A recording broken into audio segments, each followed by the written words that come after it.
worry and stress are stopping people in Surrey from sleeping. So this is according to a survey from the company that provides online therapy in the county. So 73% of those surveyed had experienced stress, and over half were struggling to sleep as a result. Idyli Kamaterou, I hope I pronounced that right, Idyli, I'm so sorry, is a cognitive behavioural psychotherapist who works in Surrey. First of all, I've only heard it as CBT. What is CBT exactly?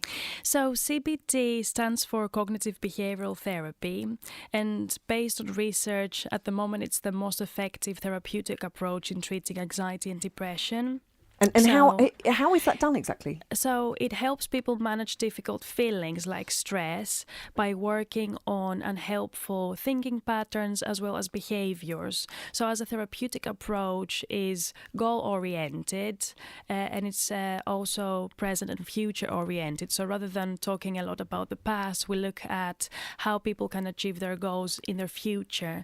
And a very important aspect of it is that it teaches people techniques that they can use even after the end of therapy. So it doesn't encourage people developing a dependency on the therapist. And it doesn't stop effectively, I guess. You can continue people can it for as long as you continue need their journey. it. It's about people becoming their own therapists, really.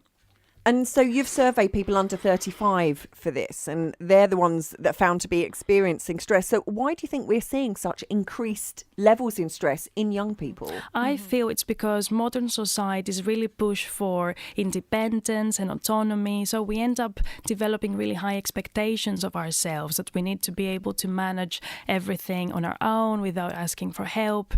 And do you think that's a new thing, though? This is even more, I think, intensified in modern societies. And I think that also nowadays that we don't really meet people face to face that much, young people tend to experience loneliness as well. So this means that they don't have a rich support network a lot of the time. And this makes them feel even more isolated, which means that they don't share their stress as much. And what I wanted to say is that the high expectations that we tend to have in modern societies lead to thoughts such as, I should manage this on my own. And it's exactly these thoughts that usually stop people from accessing help. Is it worth mentioning some of the symptoms of stress that people could keep an eye on? Go on then, give us those. So stress can have an impact on our thinking. So we might find that there is a lack of concentration, or we worry excessively about the future, or it's hard to make decisions. It might impact how we feel physically. So we might start experiencing aches and pains in our body, or changes in our eating patterns and sleep routines. And also it might have an impact in our behavior. So we might start avoiding more, or developing unhelpful habits like drinking alcohol excessively and smoking too much. Good to meet you both. Thanks for coming in. Thank you. Thank you both very much indeed. Thank you. It is 14 minutes now to 8 o'clock. Our headlines this morning.